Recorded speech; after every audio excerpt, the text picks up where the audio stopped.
Hello, everyone, and welcome to Friend Diagram. This is the podcast where two friends catch up and find common ground between their favorite media.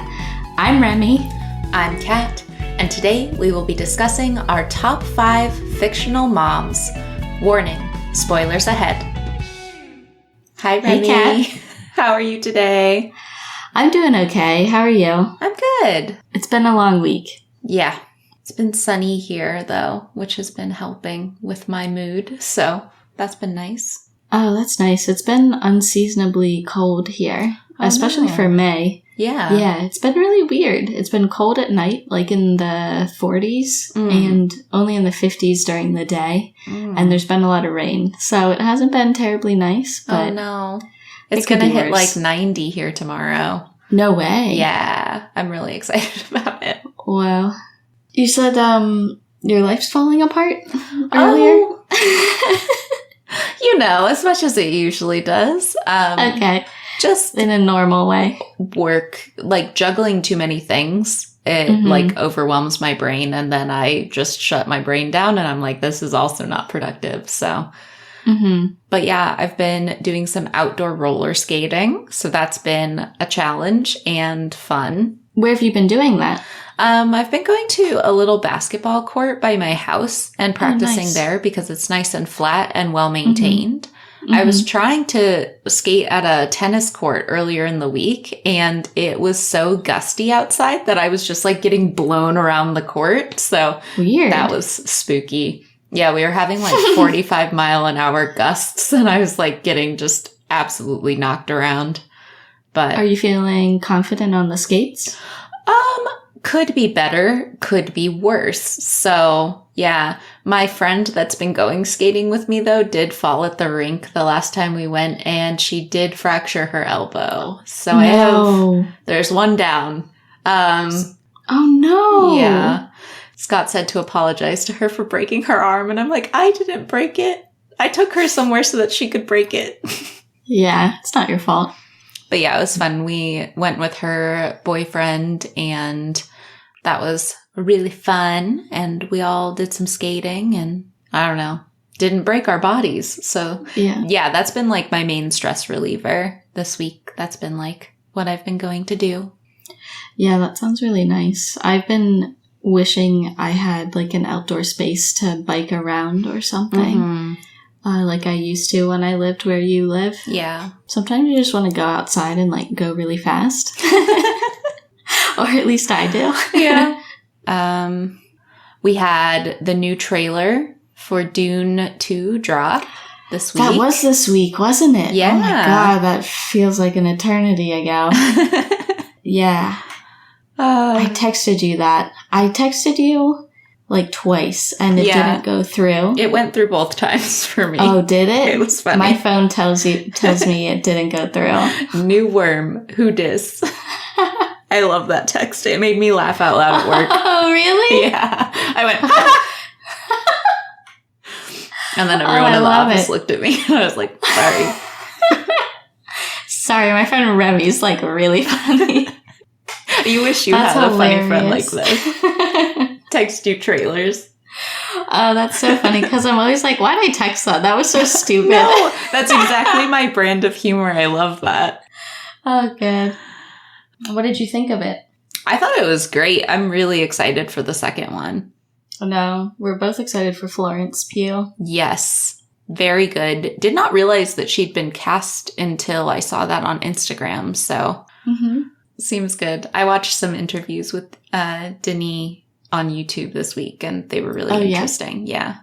Not recent reviews necessarily. I think they were before it had been announced that Dune 2 was like approved and ready to go, because they were waiting to see how it did at the box office. But I mean, obviously people are Dune stans, so it did really well. Yeah, I've seen tons of hype over just the trailer this week. People are very excited. And it comes out in November, so we can go see it together. Yeah, November 3rd, right? I think so. I believe. Yeah. I always get dates wrong, though, so I'm never brave enough to say them on air. Yeah, I don't know why I even bother. I get them wrong a lot, too. Oh, man. So, do you want to introduce the topic for this week? Yeah, this week we are doing a top 5 because it's been a little bit since we've done a top 5 countdown. And our theme this week is top 5 fictional moms in honor of Mother's Day. We both have awesome moms, and I think we both have probably distinct taste in our fictional moms. So I'm curious to hear how you went about assembling your list. Yeah. Because I feel like I had some loose criteria. What was it like for you? So I was really excited when you suggested this topic because it hadn't even really crossed my mind, but I thought it was such a good idea. And then I started going through and making the list and just trying to think of fictional moms off the top of my head. And I found that it was a lot harder than I anticipated it being. But so I think that I just ended up being really surprised by the lack of good moms and realistic moms in media. And we have this excess of the good dad, wholesome dad trope in media, but we have a lot less of that for moms. So I was like, that's super fucked up. That was exactly the same experience that I had. Oh, really? Actually. Yeah, because I suggested this topic because I had one mom in mind who's my number one. Oh. And then I was like, okay, time to do the rest of the list. Where are all the interesting, well-rounded moms at? Yeah. I can't find them. Yeah. It was so hard. It was incredibly hard. And I already have this list made for dads just offhand in case I need it. And it's it was instantaneously done. Yeah. Because there's so many good and complex dads. Yeah. But so few good and complex moms. Yes. The moms are either a villain. Yes. Or just not a very good not present mom, or not present, or being a mom is the only dimension of their personality and they have nothing else to offer. Yeah. Or they're just totally invisible. Yeah. And I was like, okay, this is actually pretty fucked up. Yeah. I'm glad that we are on the same page with Wow, this. Yeah, we had the exact same process. This is our Venn diagram. Wow. We did it in the first 15 minutes. But yeah, so I didn't really have a whole lot of criteria, but I mean, I just wanted complex, well-rounded characters that were people, that felt like people. As opposed to just a mom. So yeah, same. I basically did that, and they had to be also a pretty good mom. They couldn't be bad at being a mom, and even if they were really interesting or complex, they also had to be good at being a mom. Those were my main 2 criteria. Yeah, I wanted good moms. Yeah, not perfect, but and good no effort. Parent is ever perfect. Yeah, so. But I think I came up with a pretty good list. I'm pretty proud of it. So yeah, I was running some of mine by Will earlier, and he's like, "Oh yeah, that's a good call." And it was really funny because he even said "Oh, you and Kat are gonna have the exact same list," and I was like, "Friend, you don't listen to the pod. We'd never have the same list. No, never." Oh, yeah. We take something different away from every piece of media. We really do. But that makes it more interesting. Then we've got 10 good moms as opposed to just 5 good moms that we both agree on. Exactly. Double the moms. Double the moms. Yeah, I'm super excited. Yeah. You're kicking us off, right? I am. Yes. Okay. So my number 5 slot is Linda Belcher from Bob's Burgers. Bob's Burgers is one of my favorite, silly, goofy cartoons that I watch. I haven't watched it too much recently, but it's definitely something that I go back to when I'm really stressed out and just want to turn off my mind. Are they still making new ones of that? Yeah, I think so. Okay. Yeah, as far as I know. But I love Linda. I find her to be a really relatable character. She has this really eccentric, goofy personality, but she's also Like, she has embarrassing moments. She has like really strong moments where she's like asserting for herself. And I really like her. I think all of those qualities make her a really good mom because she has this like goofiness and silliness that allows her to kind of relate to her children really well. I also really like that she always encourages her kids to like put themselves out there even when they might fail, because that's like a really important skill to teach your kids. So I really like that. And they also show like complexities in her relationships with her children because she's not always a perfect mom. She can sometimes be like forcing her relationship with her youngest daughter, Louise. And Louise like really pushes back against that notion. Like, she's a daddy's girl through and through. But then like you see them grow and bond and learn how to be that like mother-daughter relationship that they both kind of want. And you see them make compromises, which I think is just like a really great show of good parenting. Like, I just think that the show does that really well. So I just like Linda. She's cool and funny and relatable. Awesome. Would you consider that show a sitcom or just a straight up comedy? I don't know. I've never heard it referred to as a sitcom. Okay. Because typically I think of sitcoms as like live action and not animation. Right. Mm-hmm. So I would maybe call it like animated comedy. Comedy? Comedy? It's definitely the only animated comedy show that I really watch, but I just think it's wholesome and has really sweet, cute, funny moments. Fun. Mm-hmm. Okay. My number 5 is June Osborne from The Handmaid's Tale. Oh. I haven't read the book by Margaret Atwood. I've just watched the series on Hulu. Mm-hmm. And June Osborne, she's played by Elizabeth Moss, who does an excellent job as always. Mm-hmm. But the character June is one of the most complicated moms I can think of. Have you seen the show, Kat? I watched the first 2 seasons. I got got to the scene where they almost escape on the plane. Like, she gets to the plane and the plane gets all shot up. Yeah. And then I was like so devastated by that moment that I never came back. I couldn't go back. I got so demoralized. It was Last of Us episode 3 all over again, where I was like, I can't be that emotionally invested in this. Yeah, but at least you've had like a solid introduction to the series. So you know June. You know she's she's in a bad situation. For sure. She is separated from her kid very early on in the process of, Gilead being established, and has another kid after. And so she's got 2 kids to worry about and has all of these huge bureaucratic forces working against her constantly. She's separated from her husband and from the father of her other child, and she just has to work really hard to try to scrape her family together any way that she possibly can. That's the motivating force for the entire series, is her trying to get the fam back together. So she works really hard to even just try to be a mom, and so I think she should get credit for that. Yeah, and she'll do anything, which is great. Yeah. I especially like in season 1, we get some really good flashbacks of like her normal life.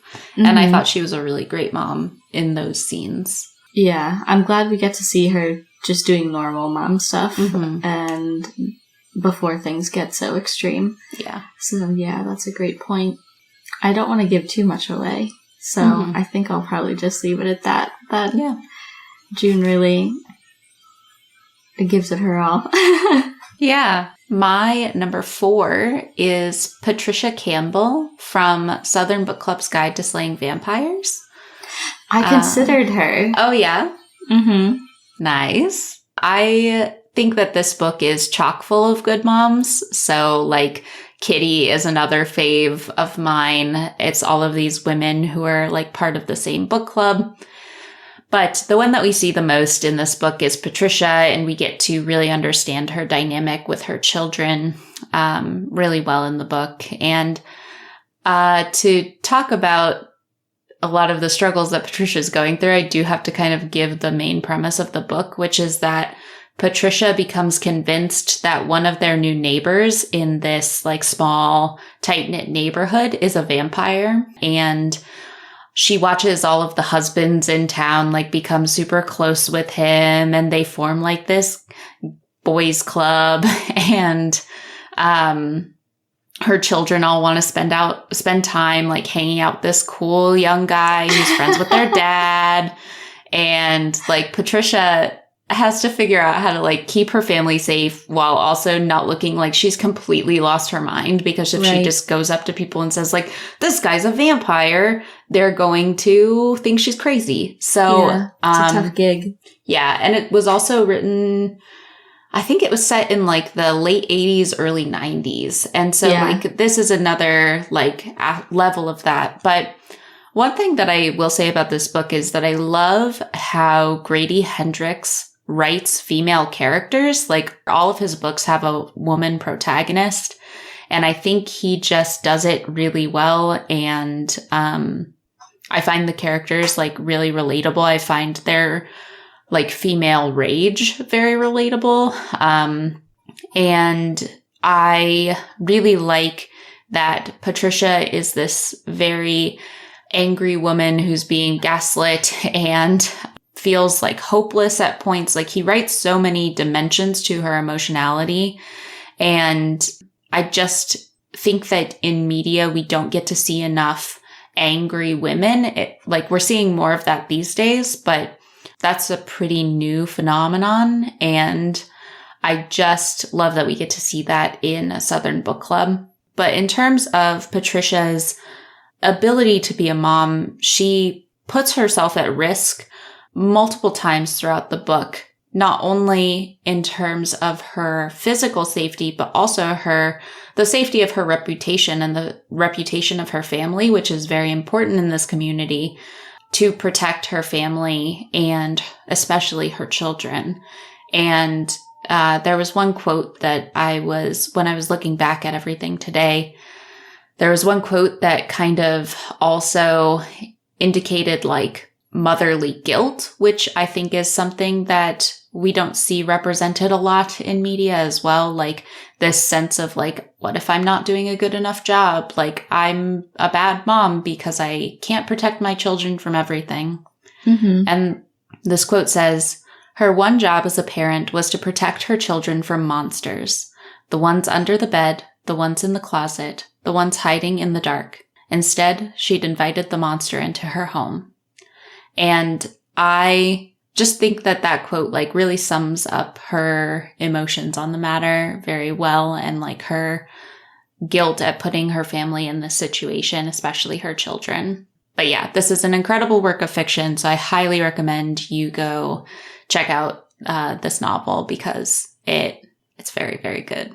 Yeah, I really did enjoy listening to that book thoroughly. Yeah, I also considered Patricia. Yeah, she's really good. She's awesome. Very brave. Yes. Oh my God. There's so many scenes where like my heart was just racing because I was like, oh my God, I don't know how Patricia's going to get herself out. I don't know what's going to happen.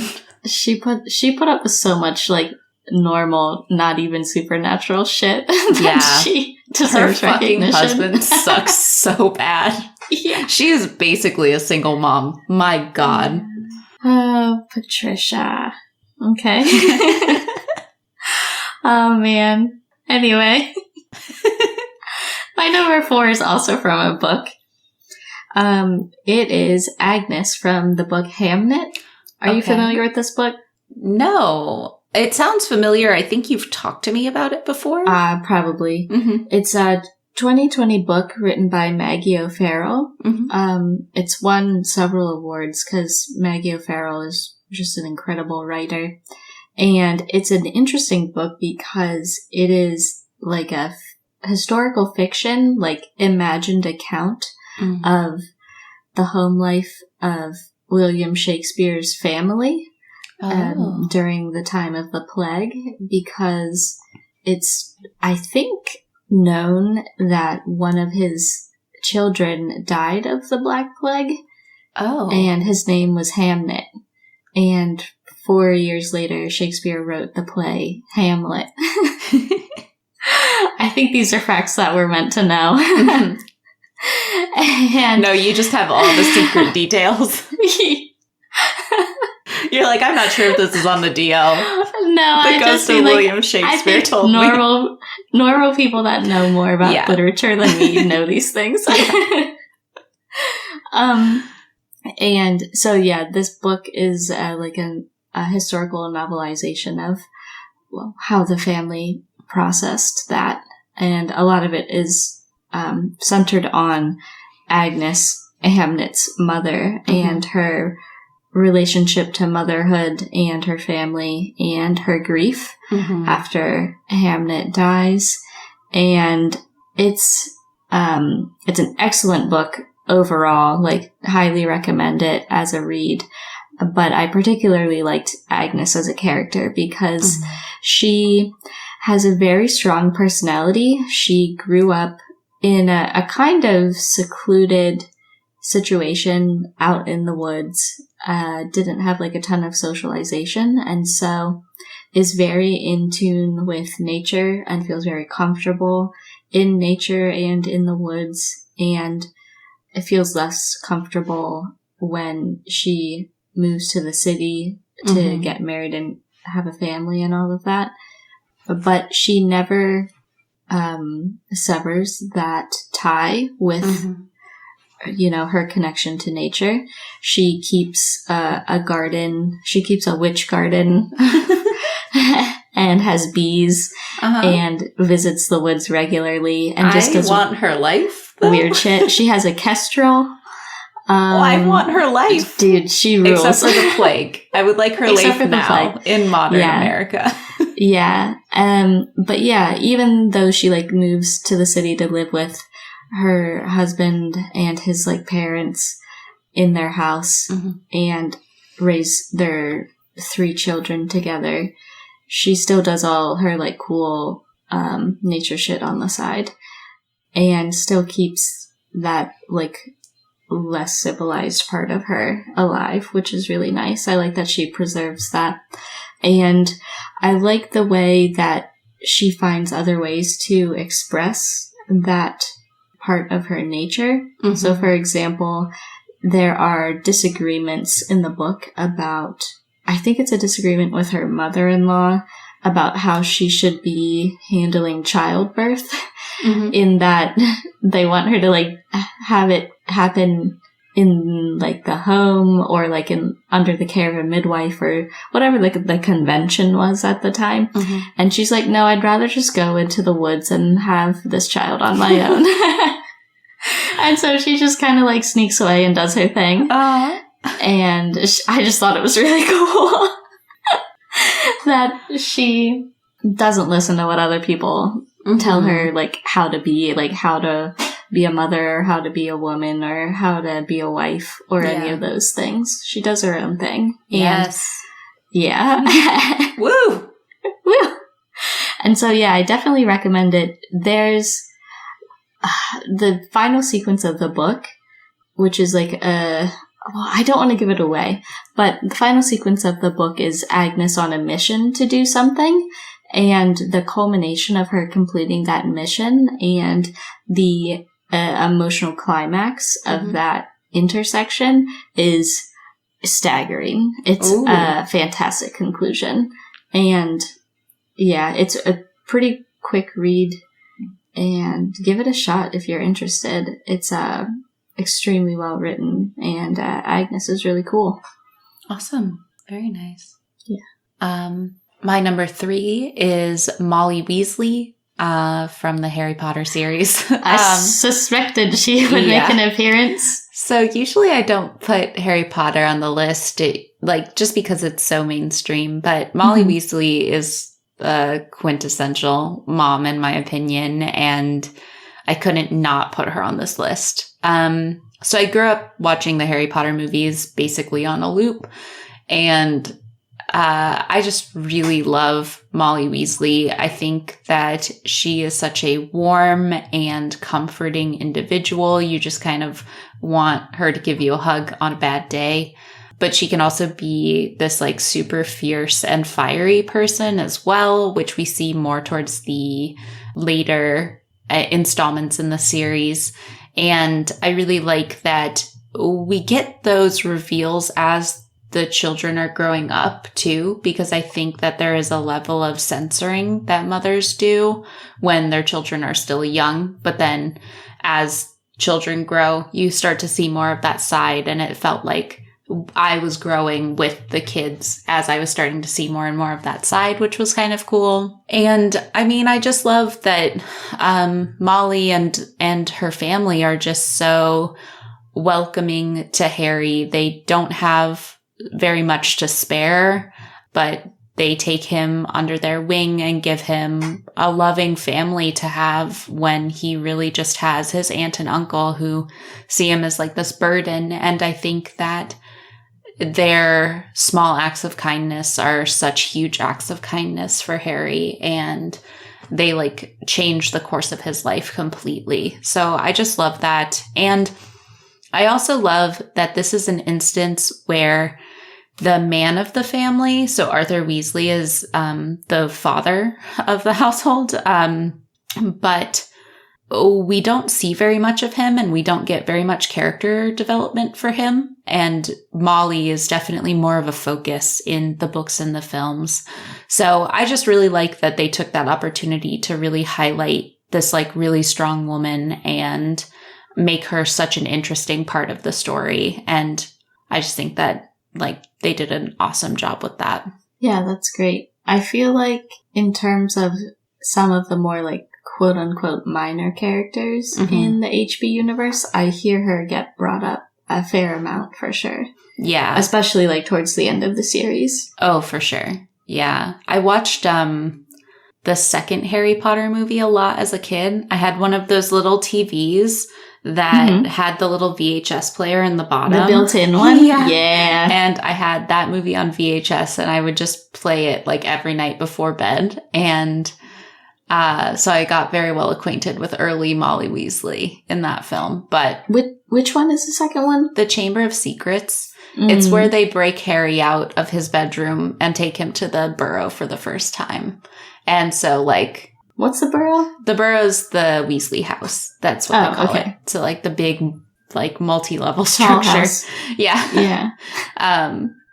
And so I watched that a lot as a kid. And now I'm so conditioned to fall asleep to the Harry Potter music that I can just start a Harry Potter movie and fall immediately asleep. It is very dreamy, a very dreamy score. Yes. Great very score. Good score. Yeah, good one. Yeah. Okay. My number 3 mom is Alma Wheatley, which is the adoptive mom from The Queen's Gambit. Oh, yeah. Okay, I like her. Yeah, I think she's Alma... wild. She's wild. I think... I was just something about her. Her vibe is really good. She likes a beer. She likes a martini. And she's not afraid to indulge. Yeah. She smokes in the house. She has a very defined aesthetic for her design preferences. And I just love her relationship that she forms with the main character, whose name I'm forgetting. I don't remember the name either. You know who I mean. Anya Taylor-Joy's character. Yeah. And so she adopts her as like a teenager, like an early teenager. And the adoptive father like kind of quickly exits the situation. So it's mostly just Alma and Anya Taylor-Joy. I gotta look up her name. I can't believe I don't remember it. Beth Harmon. Ah. And I never would have remembered that. And so she has a really interesting relationship with Beth because, you know, Beth is basically a pretty fully formed person by the time she gets to Alma's household. But Alma treats her with a certain amount of, you know, fully formed adulthood. Like, she doesn't baby her or smother her or try to get her to be a certain way. She isn't perfect, but when she sees that Beth has certain talents, she's eager to help her cultivate them. Sure, it might be for financial gain, but also she teaches her a lot of useful stuff. And I just really like their relationship. Like, it's kind of more of a pseudo peer-to-peer relationship. And I just thought it was really cool. It was almost just like a friendship between the two of them.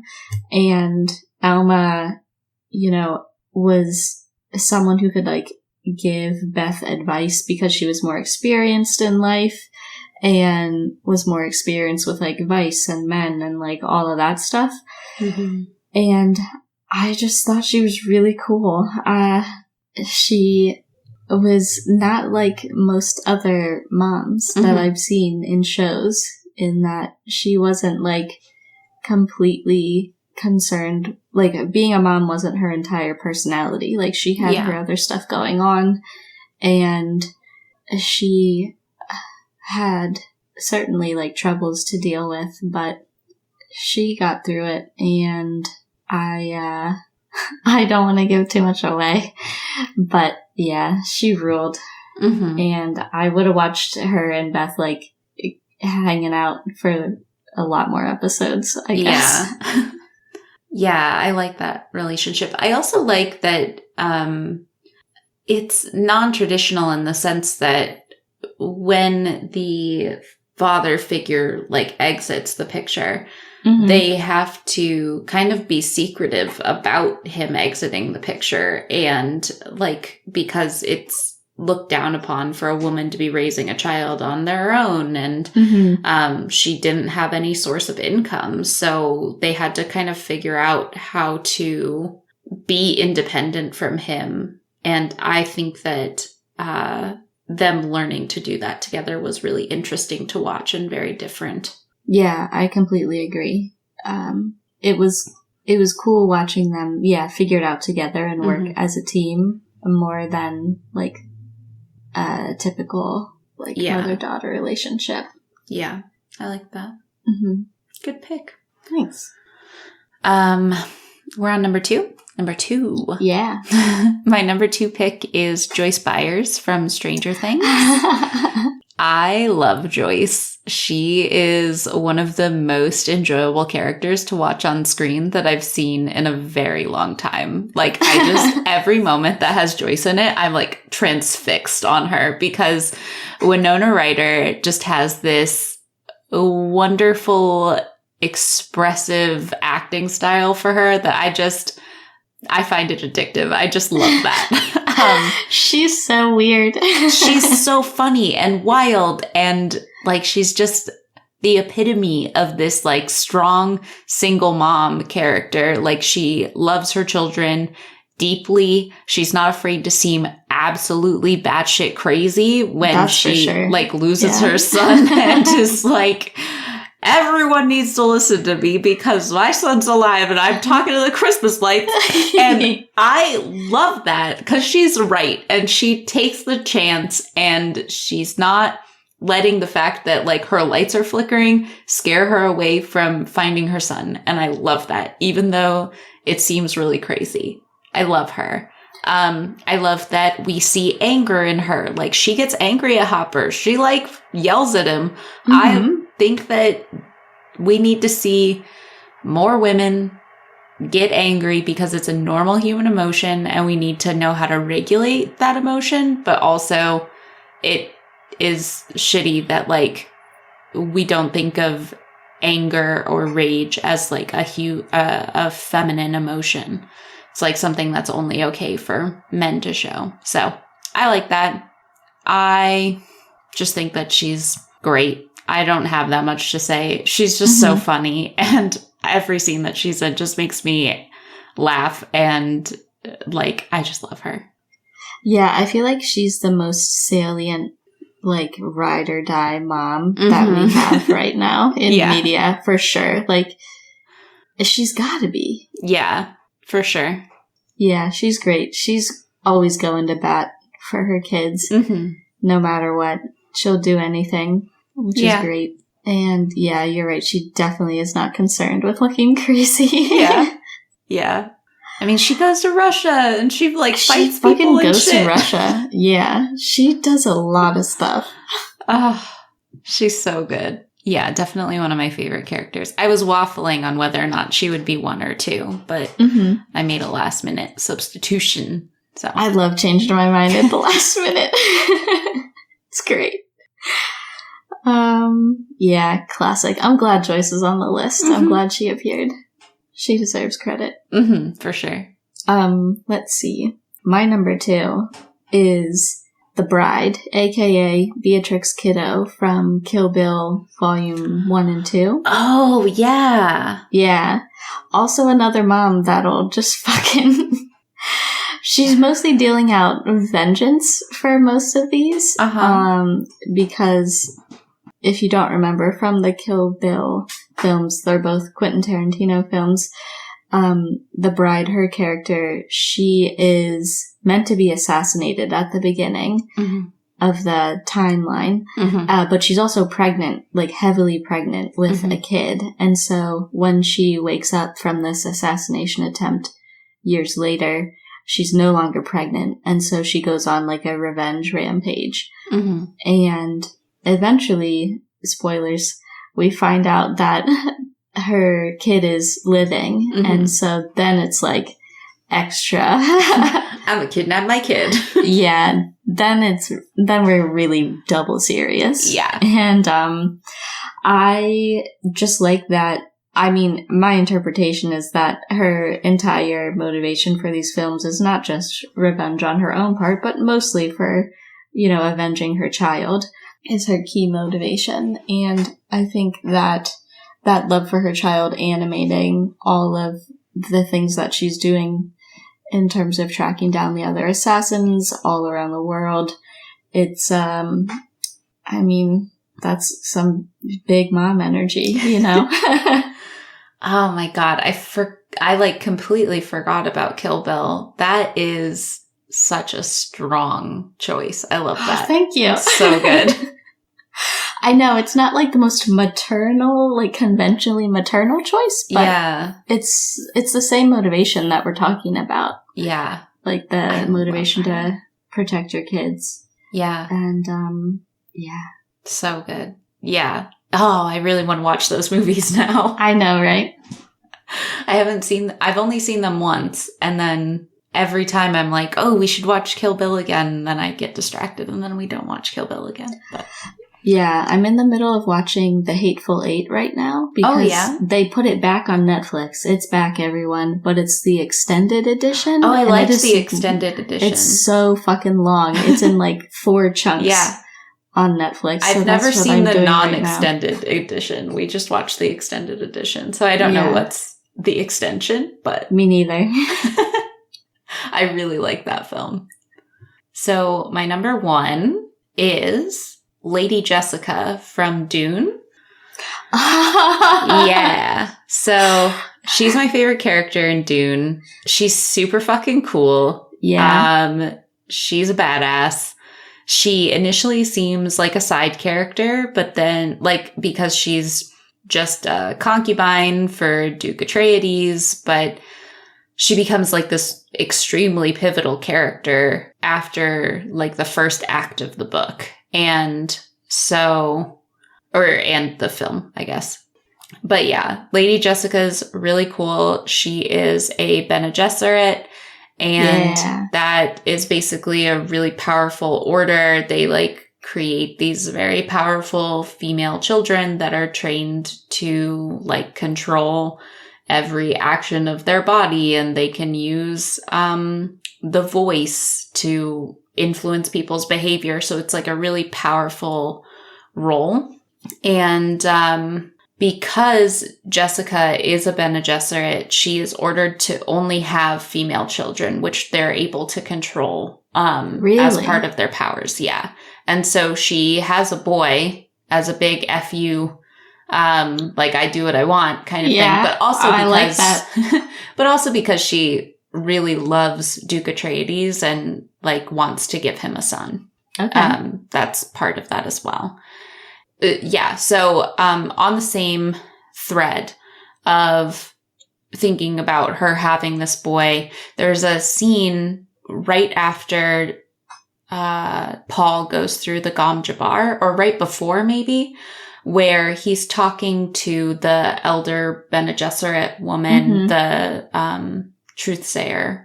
When he has to put his hand in the box. But it's before his hand is in the box or after. I don't know. His hand's not in the box. And she says, "You've inherited too much power." And he says, "Because I'm the Duke's son." And she says, "No, because you're Jessica's son." And I really liked that line. I really like that exchange. I think that is like really cool and powerful. But also, I think that Jessica is just a really strong and well-written female character. She is really observant and conscious of the various cultures that she's coming into contact with, which helps her form relationships with the people she's interacting with, and makes her like a trustworthy person that people are not afraid to come to, I suppose.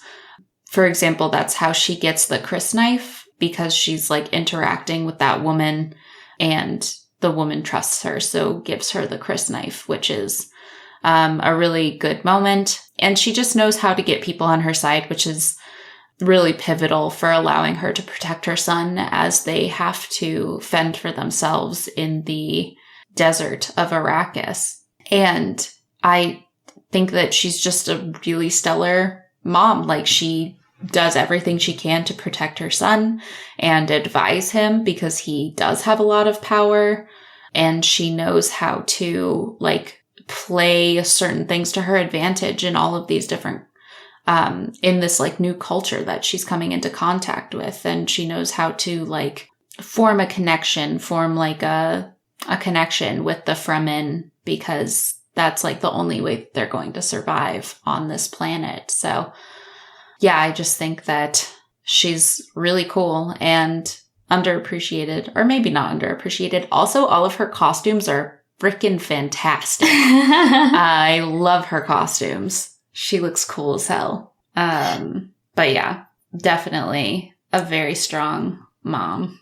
Yeah, I only know like what she gets up to from Dune Part 1, and she was on my honorable mentions list. Oh, cool. So just on that part alone, I was like, she rules. She's teaching Paul the voice. Yeah. She's Bene Gesserit. Where can I apply to be part of the Bene Gesserit? I love that. Where can I submit my application? I would like to do the Gom Jabbar. I'll do it. Yeah, she seems really cool. I can't wait to see what she does next. Yeah, she's really cool. I'm excited for the next part. But yeah, that's my number 1. Awesome. Okay. Well then, yeah, we don't have any overlap, because I know you don't know my number 1.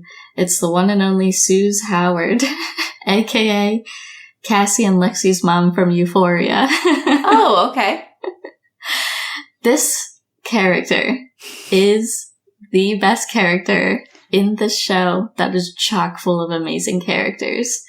She's not a huge character on the show, but every second she's on screen, she's crushing it. She is hilarious. She's a great mom. She's a practical mom. She's a realist.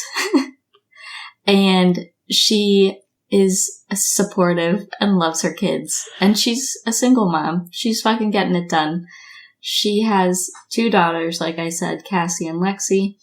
And she is, very in tune with all of her daughter's friends and stuff that are always hanging out at their house and having get-togethers or parties and whatnot. And Suze is always down for a good time. She's often found with a glass of wine in her hand. Big mood. Big mood. And she just kind of dispenses really good practical advice to her kids and her kids' friends. And I just fucking love her attitude. She'll call you out on your shit if you're acting crazy, but she'll still protect you from yourself. And probably my favorite my favorite moment from that entire show, there's been 2 seasons so far.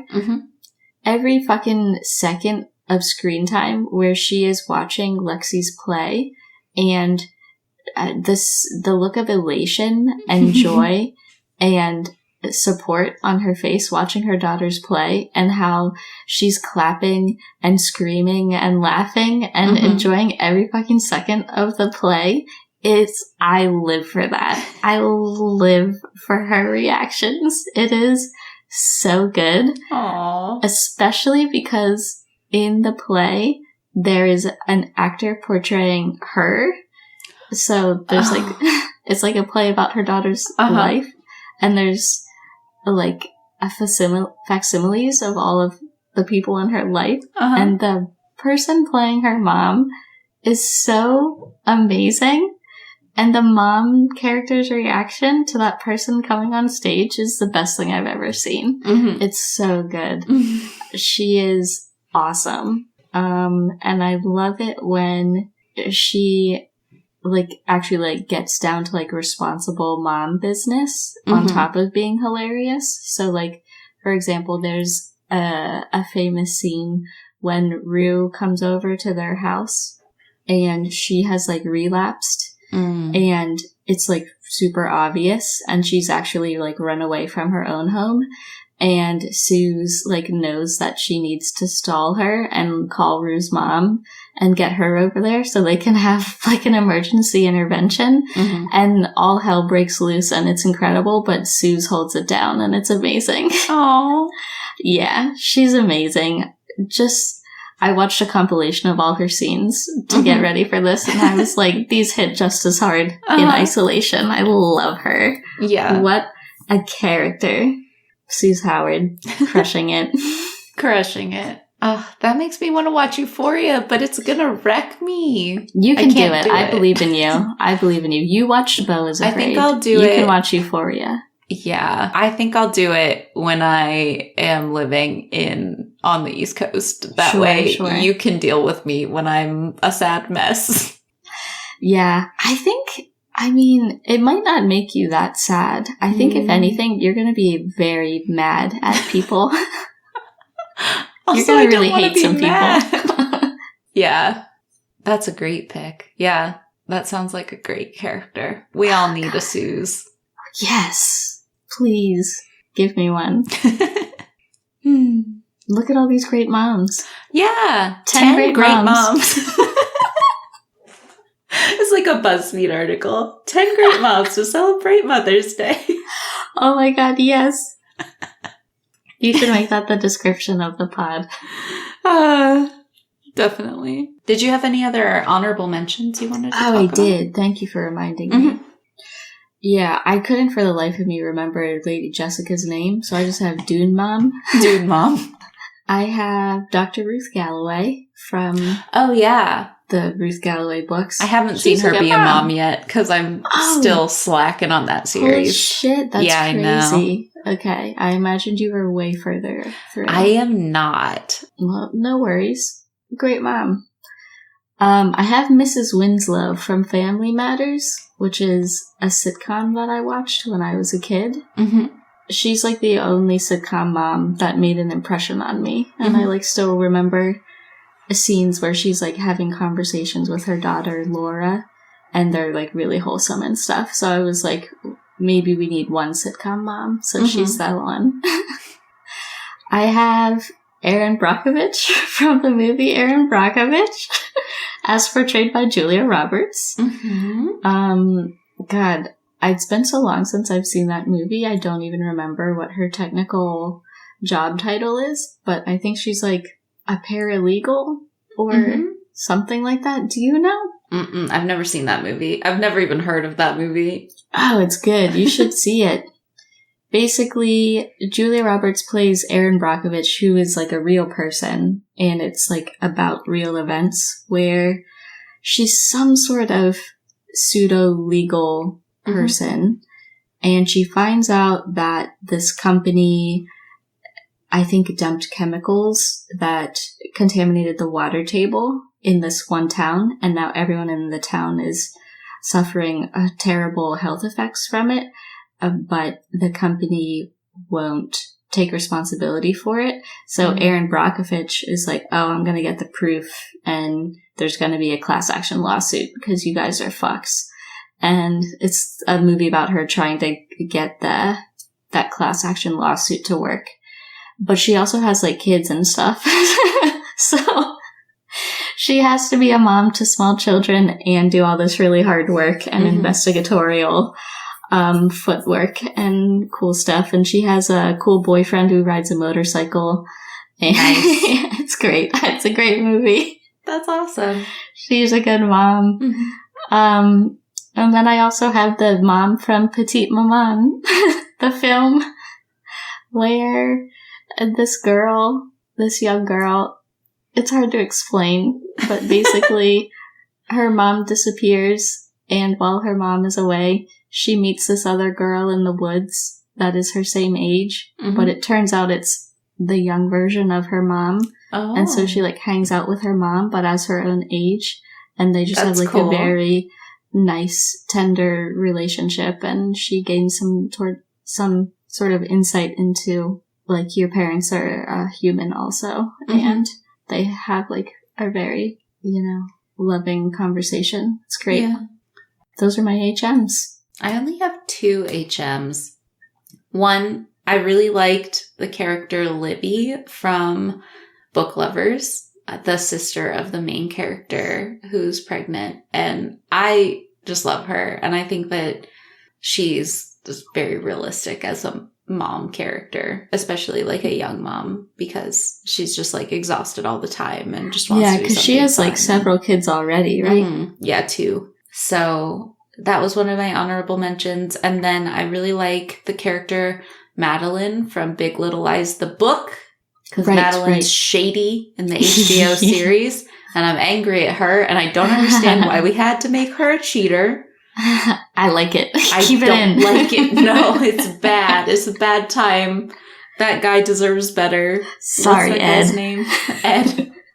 Ed deserves better. He's so sweet. But he is. Good really, tunes. In terms of her being a mom, I think she has this really complex relationship with her children. They're like teenagers, and it's a time. But I think that she's doing her best to be a good mom and to keep them from doing stupid shit and just do a good job. So that's a great shout. I totally forgot about all of those moms. Yeah. Those were good options. What's Shailene Woodley's character's yeah. name? She was good because she had to deal with some crazy shit. And she did a great job with it, I think. Oh, yeah, and Laura Dern was in there. She wasn't a great mom, but she was cool as fuck. No, she was fucking crazy. I really liked Laura Dern in that role, though. So good. Laura Dern. Oh, another honorable mention is Laura Dern as Marmee from Little Women. 10 out of 10 mom. Oh. Love her in Little Women. Shailene Woodley's character was Jane Chapman. Okay, yeah. She was a good Nicole mom. Kidman was Celeste Wright. She's also a great mom. All of the moms, great moms. Zoe Kravitz. Oh, yeah. As Bonnie, great mom. Very thoughtful mom. Why is this the IMDb picture of Alex Skarsgård? Can we talk no about pants? This? I already know. No pants. Yeah. Oh, I have to tell you something.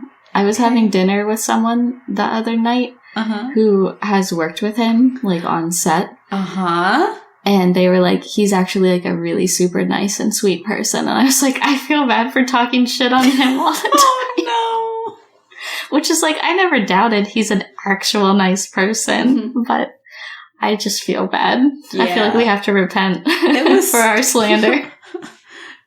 It was a traumatizing show. But I know. It's really... It's just a credit to his acting skills. Have they worked with the other Skarsgård? I don't think so. Well, actually, I know they've worked on a film that he was in recently, but I don't think it was... Yeah, but I don't think it was any of the cruise where Bill was there, as far as I know. I should have asked more. Curious. No pants. No pants. No pants, Alex. Just a regular guy, no pants. Yep. Yeah. Yeah, that was good. I really liked Big Little Lies. Yeah, good call on that. I don't know how I forgot those moms. I finally set up our P.O. box today. Did you? Yeah. DM us if you want to send us free shit. If we love it, then we'll review it on the pod for sure. But yeah. Spent a solid $30 on it, so I better get my money back. I didn't even know you were doing that. I did it because we got someone that wanted to send us something, and then I was like, well, I don't want them to have my address. No. No way. No way, no how. Yeah. And then the woman was like, make sure that if people send you stuff, it's either the P.O. box or your home address. And I was like, I don't know what you're talking. Like, what else would it be? What do you mean? And she was like, just make sure. Like, I was like, do you mean, like, don't put both? And she was like, yeah. And I was like, why would anyone put both? That doesn't make any sense. And she was like, I don't know. And I was like, you totally confused me, because I thought she meant that I could only get mail at one or the other. And I was like, that doesn't seem like a good system. No, I was like, why would anyone get a P.O. box? It was wild. Weird. Yeah, it was funny. That's cool, though. We have a P.O. box, everyone. Yeah. You don't have to send us stuff. It's just there. You can if you want to. Where would they find that on, if they DM you on Instagram? Yeah, DM on Instagram, or I'll probably put the information on our link tree as well. Okay. So that's accessible at multiple places, but probably easiest is Instagram. Yeah. Fun. We've got our own little teeny tiny 3x5 little mailbox. Perfect. Make sure to watch us and Jaws and send us your summer movie club feedback. We're excited to hear your thoughts on the two films. See if you can figure out where the overlaps are on your own. Yeah. What kind of overlaps did you find when you watched the two films? And we'll do a head-to-head on this later this month. So, yeah, I think that's the last order of business. Yeah, and happy Mother's Day to all the moms. Yeah, happy Mother's Day to all the moms, especially my mom. Especially Kat's mom. Happy Friday, everybody. Bye, everyone.